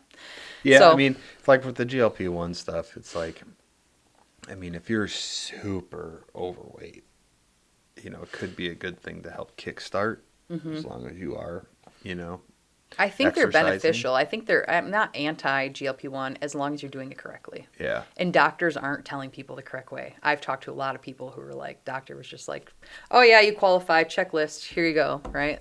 They're not telling them anything else. And I get paranoid. I get stressed out at first. And I was like, okay, like this is going to make you not want it. You're not going to be hungry. Like but you need to be getting this still. You need to be eating your protein still. You need to be, then it's making, you make sure you get your fiber in, make sure you're drinking enough water. Yeah. So if you're doing it the right way, that's fine. But I just think that 99% of the people aren't. So just lift heavy. Change what you're eating. Change your eating habits too. And that's hard too for a lot of people. Yeah. Well, people make it hard on themselves when it's really not that difficult. But, if I got on my soapbox on that, people would start hating on me. But it is pretty easy. It's funny how our household is just not, Dean several times has come home from school. And I remember he came home this year and he's like, Mom, just distraught. That was the first thing he said when he got in the car. And he's 7, he's in 2nd grade.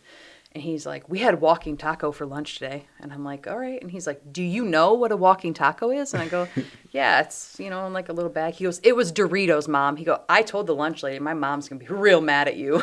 I'm like, you said that to her. It is wild, the shit that they feed kids I at know. the school. It's kind of He crazy. came home and he's like, we had these things today, Mom. Do you know what a Pop-Tart is? My kid he's 7, he doesn't know what a Pop-Tart is. Yeah. And, you know what? I will argue that to the day I die. That's fucking crazy. Like when the kids wake up in the morning, and I get it. People are busy. Parents are busy. They got jobs. They got places to go. They got to get these kids ready for school. But then they give them sugary cereal. You're giving them 60 school. grams of sugar and expect them to go sit down in a seat and hold still for.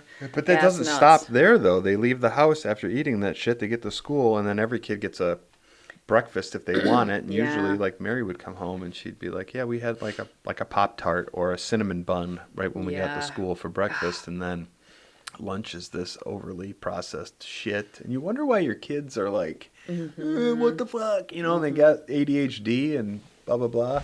I'm hoping that a lot of that is going to get better. I know that the new nutrition service lady at the school, she's held a couple meetings where she's allowed parents to come. So I was the first one that was like, yeah, sign me up. I'm there. And I know that their hands are tied, right? Like a lot of government stuff. We have to feed them this amount of grain, this amount of... Not anymore. And I'm like, well, now that the food pyramid's flipped right on its... Yeah. I was thinking about that the other day. I'm like, have they changed anything now that's different? Yeah, bacon and eggs when they come in. Yeah.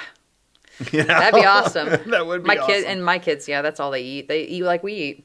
And it's funny because we go to the doctor every time we have, just the yearly checkup with our kids. And we'll take Kai there, who's just a beast. And, they're like, well, the American toddler diet. And the doctor's always like, he gives, I'm sure, the same spiel to every parent. Yeah. Like, don't feed him mac and cheese and chicken nuggets. And I'm like, yeah, he's eating avocado and chicken breast and Nice. black beans. Like, our kids don't eat, they eat a lot of pretty good stuff. So, yeah, and they get used to it. Yeah. It's going to be fun for you. At first, you're probably not going to really understand.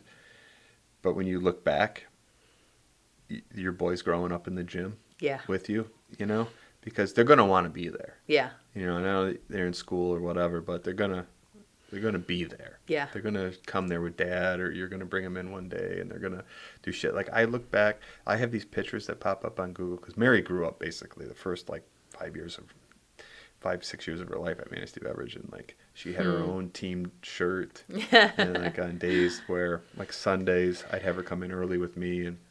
She'd fill the pop cooler, and I'd take pictures and stuff. So Google reminds me of that shit all the time. I'm like, yeah. So she still talks about it. I love it, though. I want them in there. I want other kids in there. That's another thing that I want to bring into that gym, too, is like I want... I had a couple years ago, like I invited just like teen girls, right? It was just kind of like a clinic, like summer clinic where I just had girls come lift at my gym with me. I really want to get more into like youth stuff, like youth sports, even the powerlifting team here in Manistee, and have them come in and, do some stuff in the gym. I think it's important for kids to learn at an early age. Cause like you said, especially they're being fed, they don't know any better. They don't know what they're supposed to be eating to make them perform, especially athletes or good athletes that we have here. They don't have any idea. So my daughter my oldest daughter, she did the powerlifting at the school, I was like, what are you doing? Yeah. Like, where did that come from? Well, she had a couple girlfriends that were doing it, so she got into it. It's so awesome. And I went to a couple of the meets, and I'm like, this is wild. And I don't know how it's really coached and how much, because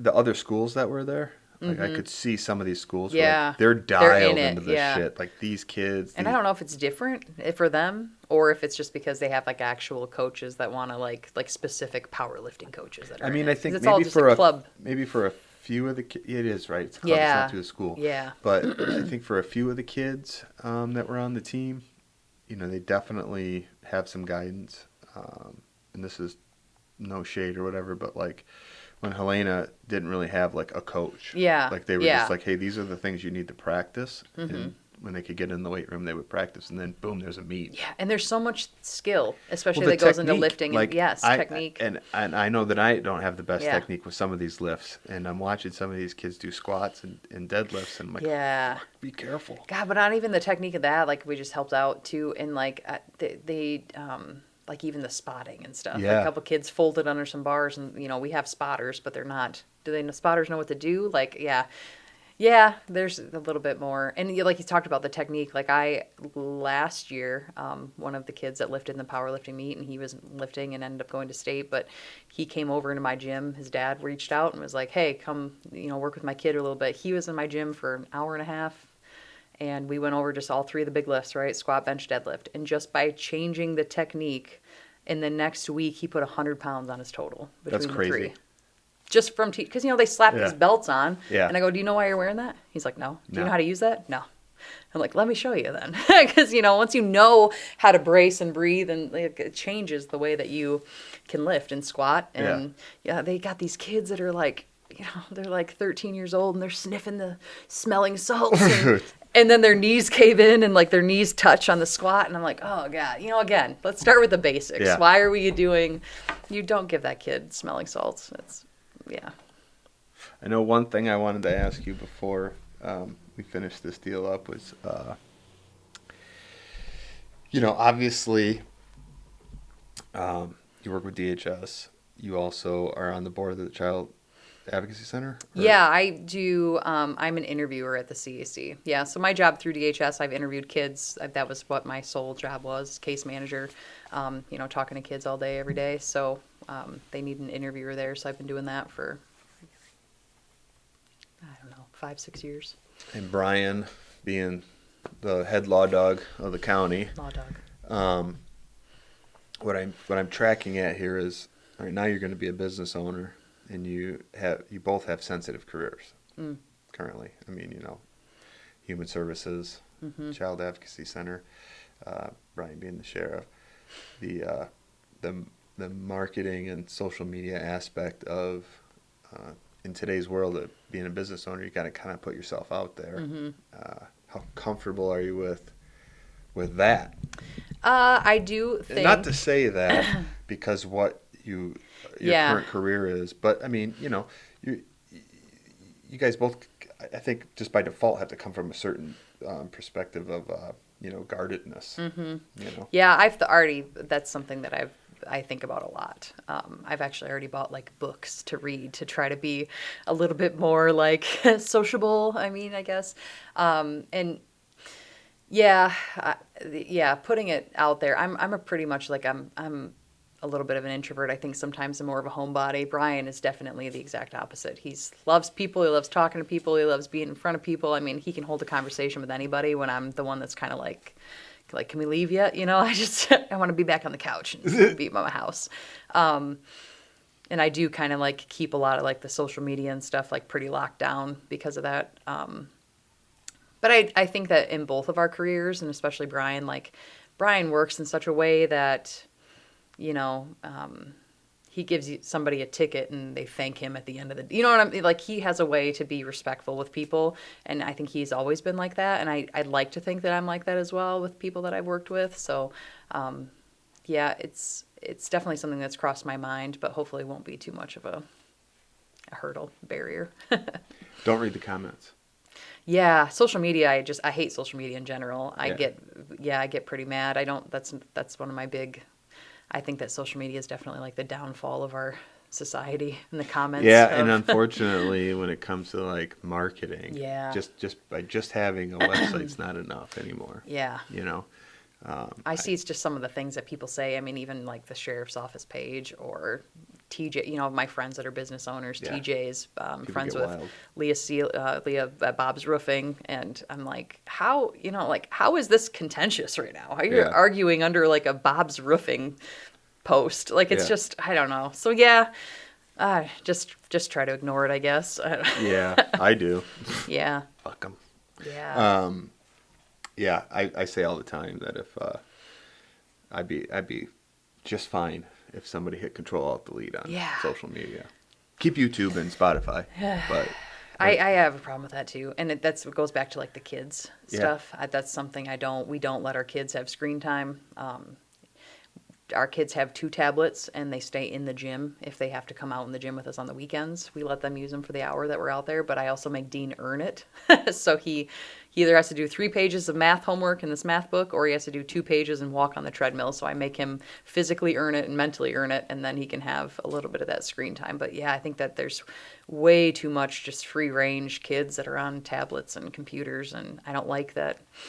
I don't like that it's in our schools so much. well, I think something passed either The cell phone. no cell phones at Yeah. school, which is a huge thing. But Yeah. I just watched or listened to this podcast where this guy was talking about how Gen Z is actually dumber than the previous generation, and if you go back generation after generation after generation, people tend to get a little bit more intelligent, because and he found like a direct correlation between the introduction of technology into the classrooms, iPads, stuff like that. Yeah. And then it starts to go like this. You can tell the difference though too. Like when you talk to a kid that's, Yeah. My kid's 7. You talk to a kid that has an iPad and he just can't. Even older kids too, right? That like have their cell phones all the time and like they can't hold a conversation. They can't talk to you. They don't have any like communication skills. And Dean's the kid that he just never stops talking, so he'll talk to you forever. But yeah, it's gonna be interesting. I think in the next few decades, what's gonna happen. Yeah, I could go down a huge road. Like Brian and I were talking about social media with like kids, and of course, like with his job and trying to navigate through some of that shit. But specifically we're talking about like Snapchat, but like that Roblox thing, Yeah. And when that was kind of all coming out, where like these creeps were getting in the chat rooms and shit on Roblox and targeting kids, I was literally having a conversation with some friends of mine, and it was talking separately at the same place. I was talking to my friend's wife, and like, yeah, this Roblox came up. I'm like, yeah, Roblox is fucking wild, this is what's happening, and they're targeting kids, and they're getting in the chat rooms and all this shit, and it's crazy. And then like 10 minutes later, I was talking to my buddy, and his daughter was just kind of sitting with a iPhone or whatever, and she was in a car, and I was knocking on the window, and he goes, she's not gonna look up at you. She's playing Roblox right now. And I went, dude, man. what the I just got done telling your wife about this. Like, get her off of that. Yeah. Yeah, any of that kind of stuff. Like, I'm definitely not going to let my kid have any social media. He doesn't play Roblox. He's not going to. Let's see how long I can actually, I know kids kind of do what they want sometimes when they're not around their parents as they get older, but Yeah. that's my stance right That's now. the beauty of homeschool. I know. I feel like in some alternate universe, I'm the mom that, like, is in the van with, like, the camper, like, touring the world with my kids and, like, teaching them like that, but... Yeah, I wish I could do something like that sometimes. I mean, we love it. We pulled the trigger this year with Mary. And You did? Yeah, we've been homeschooling her this whole school year. How old is she now? 10. Really? Yeah. Last year, we basically decided, right, when school year is up, we're going to unenroll her, and we're going to... We've talked to a couple different things. A couple friends of mine that have children the same age, like... what if we do the pod thing, or what if we do, some form of the homeschooling? So who's teaching her during the day? I mean, I get that we are definitely in in a different circumstance than most people. I mean, we're incredibly blessed. I mean, Betsy's not working, essentially. I mean, she's going down to the accounting firm maybe 10 hours a week to do a few things, but she's doing the teaching at home. Okay. And we purchased a curriculum, Yeah. and it's all paper and pencil. It's not online or anything like that. And it's literally, I mean, we have a routine in the morning. Mary gets out of bed about 8 o'clock. You know, we do a little morning warm up. We do this little exercise thing together. And then she sits in, Betsy reads to her for a little bit, has breakfast, and then, I mean, they start getting into it. So it's math, science, you know, history, all the subjects done by 1 o'clock. My concern, worry with that when I think about doing with my kids is that, like, if I try to help Dean with something, he gets frustrated because it's me. No, 100% that happens. So I worry that, like, would it just clash, you know, if it was like your parent trying to teach you how to do It also, I think, really depends on when you start it. Like, we were like, do we really? She's 10. She's got friends. But see, like, with the decision was kind of, Mary didn't want to be in school. You could see it in the morning. Yeah. And then when she came home, Hear that it a was lot. like, and, you know, she's a little higher level learner. So some of that played a factor in it too. But, you know, if you asked her today, if you just asked her, do you like homeschooling or do you want to go back to school? Yeah. She's like, I don't ever want to go back to school. Wow. You know, and like I said, we're blessed. Like, it's 4 hours basically. She's done by lunchtime, 1 o'clock, and then they have the day to do whatever they want to do. She spends time out at my in-laws' farm, and That's why I my wish there was mother-in-law's just- a teacher. Yeah, She's got an aunt that lives perfect. down the road that was a teacher. Yeah. She goes to one of my mother-in-law's friends' house, who is also a teacher, like once a month, and they practice cursive. I mean, it's just Cursive. You know. Not like kids don't even know cursive anymore. yeah.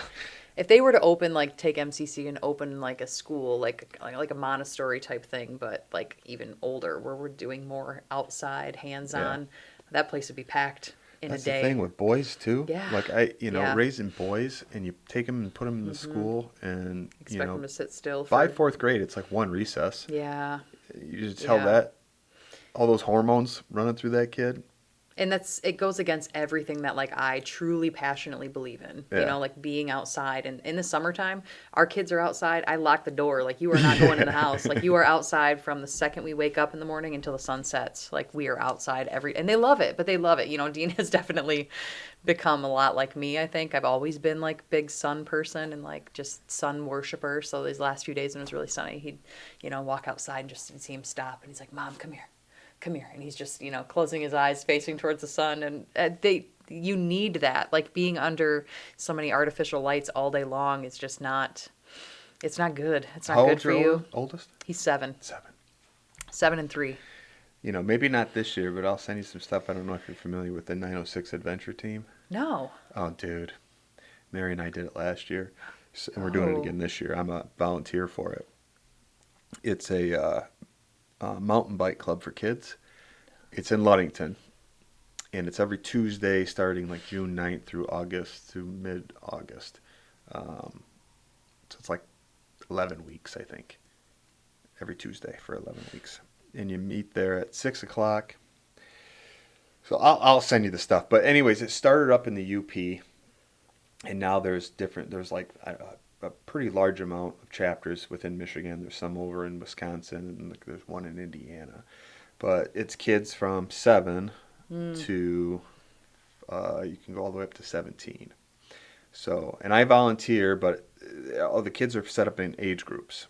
And, like, I can't be a volunteer in Mary's group. So they separate the parents and the child. And we coach the kids on, you know, just basic bike maintenance. And then we teach them things every week, like grit, resiliency. There's a bunch of, like, these core traits that we go over every week. They try to, you know, build up. You know. I like that. That sounds pretty neat. It is really cool. And then we ride in the Ludington School Forest trails for like an hour and a half every Tuesday. and there's ramps and shit out there and obstacles, and Oh boy. and the kids love it. Yeah. I mean, they absolutely love it. And I was in the older group last year, so like the youngest I think was 11, the oldest was 15. And there's like 3 or 4 volunteers in every group, and we had like 10 kids in this particular group. And we just ripped it every Tuesday. Ah, that's fun. And like Mary is the type of kid that's like, she doesn't want to do anything with other people, right? So I would ask her if she wanted to do this, and she'd say no. And then I showed her a video. They have really good like YouTube videos, kind of commercials to do this thing. And all these kids just talking to the camera and having fun. I'm like, do you want to do that? And she's like, yes, I want to do that. showing And she them loves it. sometimes. She can't wait to start this summer. Oh, that's great. It's a ton of fun. Yeah. It a bit of a pain in the ass because it's in So, Ludington. yeah. Start your but- own chapter here. Well, I can't. It's too close. Oh. So this chapter is Mason and Manistee County. Okay. Although I think one other guy from Manistee was in it with his kid last year. And can you tell, this is what I always find so interesting, is like tell the difference. Like there's such a change in behavior to Dean on a school day, during the school year versus in the summertime. Yeah. Like we have no, he comes home from school and he's just done. Like he, just fighting with his brother and just whining and crying and complaining. And it's like in the summertime, we have none of that. None of that.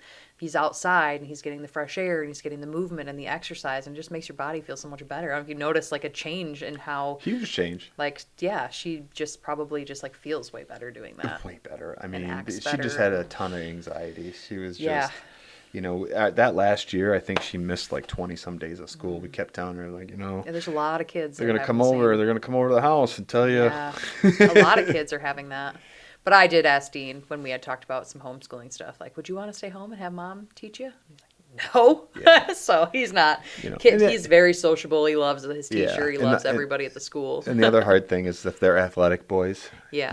Like Mary, if she decided that she wanted to play a sport, she wouldn't be able to. Because Yeah, of homeschooling. Dean is he's not. We actually laugh because this last year he played t-ball, and he just he doesn't have that. He's much more like science driven, like bugs and how things work, and trying to get him, because I was I love sports, any sport, like let's play it. I bought a basketball hoop. I'm buying all this stuff to go out and do it. And coach, it was Lindsay and Matt Swiderski coach the t-ball team, and they're like, all right, who wants to go out? We have one last position, Dean, do you want to come out? And he's like, nah, I'm good. Like, I'm good. And he just he told the coach, I just show up for the snacks. He goes, Yeah. I'm just here for the snacks. That's funny. So he's That's the way like Mary was. but Kai is definitely going to be, you can already tell the difference. And it's funny how you have 2 kids and you don't Yeah. realize how different they are until you have 2 of them. But, he comes in the gym and he's like, Mom, I want a deadlift. And he gets out that little bar, and he's been doing it since he was a year old. Now he picks it up and throws it up over his head, and he wants nothing. He loves anything in the gym. He's lifting all the way. He's 3, and he just is lifting weights, and, Dean's picking up the bugs that he finds and bringing them to me, which is totally fine. You're kind of a little bit like, man, I wish that you liked this more, but they grow into their own people. Into it, and they also emulate. So the more you're Yeah. doing stuff like that around them, the more they want to be Yeah. part of. And there's a part lot of that. different stuff you could do too. Not saying, you can swim or golf or whatever someday. There you go. Yeah. Well, look, I'm really excited for the Manistee Performance Gym. I think it's going to be. I know it's going to be rad. Yeah. And I want to be the first person to sign up. All right. I can't wait. I have to wait, but I can't wait. I know. I'm impatient. So, well, hopefully, in about a month, I can post this. Yeah. It won't be too much longer. Yeah. Give it a couple weeks. Yeah, a couple of weeks. But my thought was like, all right, so maybe during the actual city council meeting, I just wait till they say, yep, you're approved, and push the button. Boop. So. I mean, I'm going to have to go and, talk to them about it anyway, so it'll be blasted out by then. Well, congratulations. Thank you. Thank you so much for coming on the show. Yeah. Anytime. Bye, everybody.